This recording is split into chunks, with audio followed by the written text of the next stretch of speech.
नमस्कार दोस्तों, श्रीमद् भगवद गीता अध्याय 4। भगवान श्री कृष्ण ने अर्जुन से कहा, हे कौन्ते, ज्ञान का जो उपदेश मैंने तुझे दिया है उसी ज्ञान का उपदेश मैंने सूर्य को भी दिया था।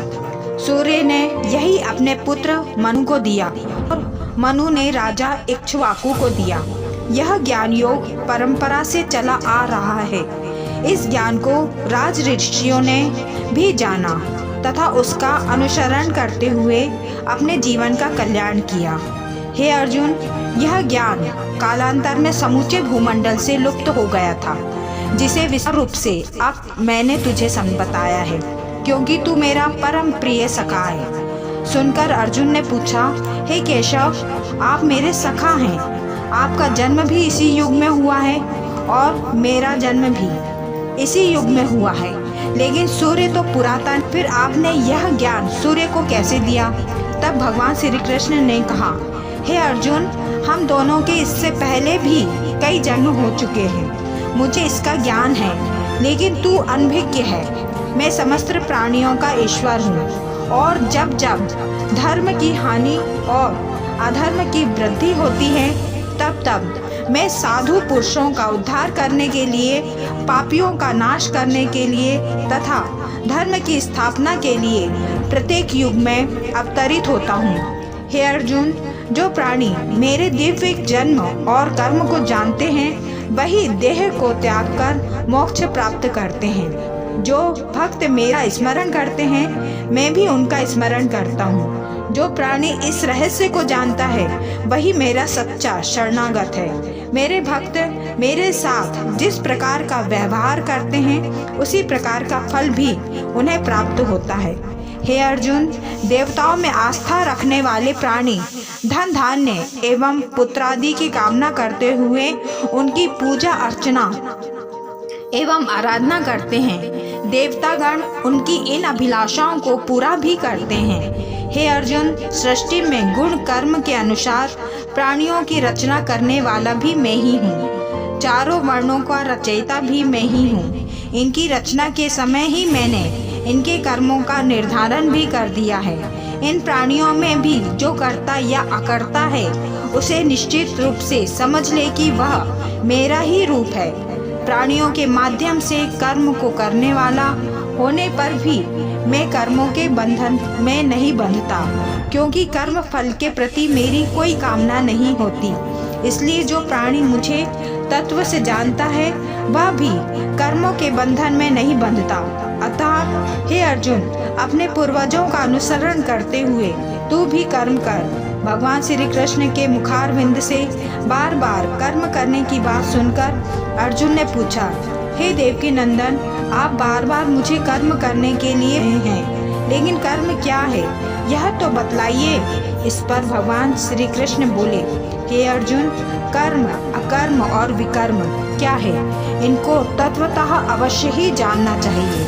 ऐसे कर्म जो शास्त्रानुसार किए जाते हैं वह नित्य कर्मादि कहलाते हैं। जो प्राणी अज्ञानतावश दुष्कृत्य कर बैठता है उसे विकर्म कहते हैं। प्राणी आलस्य के वशीभूत होकर कर्म नहीं करता उसे अकर्म कहते हैं। जो प्राणी अहम की भावना तिरस्कृत करके कर्मों में कर्म के भाव को नहीं देखता, अज्ञानी के कर्मों पर भी ध्यान नहीं देता, वह पुरुष सत्कर्मी कहलाता है। हे धनंजय, जो प्राणी मेरे का अभिलाषी है और मेरे प्रति उसके मन में ज्ञान उपजा है, उस ज्ञान के द्वारा किसी प्रकार का कर्म नहीं उपजता।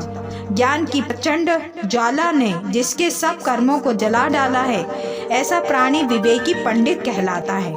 जिसने ज्ञान रूपी अमृत का पान कर लिया है वह स्वतः ही तृप्त हो जाता है। ऐसा प्राणी किसी भी कर्म के बंधन में नहीं बंधता। जिस प्राणी ने मन तथा इंद्रियों को अपने वश में करके उन पर विजय पाली है वह ज्ञानी है। वह शरीर की रक्षा संबंधी जो कर्म करता है, ऐसे ज्ञानी पुरुष को उन कर्मों का दोष नहीं लगता। हे अर्जुन, जिस प्राणी ने का ज्ञान पा लिया उसका मन सदैव तृप्त रहता है। सुख दुख, सर्दी गर्मी, ईर्ष्या आदि उसे प्रभावित नहीं करते। उसे हर प्राणी में मेरे ही दर्शन होते हैं। ऐसे आत्मचिंतक को कर्म की बेड़ियां अपने बंधन में नहीं बांध सकती, क्योंकि आत्मज्ञानी के सभी कर्म नष्ट हो जाते हैं। हे कुंती पुत्र अर्जुन, जो प्राणी सृष्टि द्वारा रचित हर पदार्थ में ब्रह्म भाव रखता है, उसे सृष्टि व सृष्टि के समस्त पदार्थ ब्रह्ममय ही दृष्टिगोचर होते हैं। हे धनंजय, अब अन्य प्रकार के योगों को भी सुन। पहला योग वह है जिसके द्वारा प्राणी अपनी आँख, कान आदि इंद्रियों पर संयम हैं। दूसरा योग मौन धारण कर लेना है। जो प्राणी सभी इंद्रियों को वश में करके प्राण को 10वें द्वार में रोकते हैं, वह तीसरा योग है। मेरे साथ जुड़े कर और मेरी महिमा का बखान करना भी एक योग है।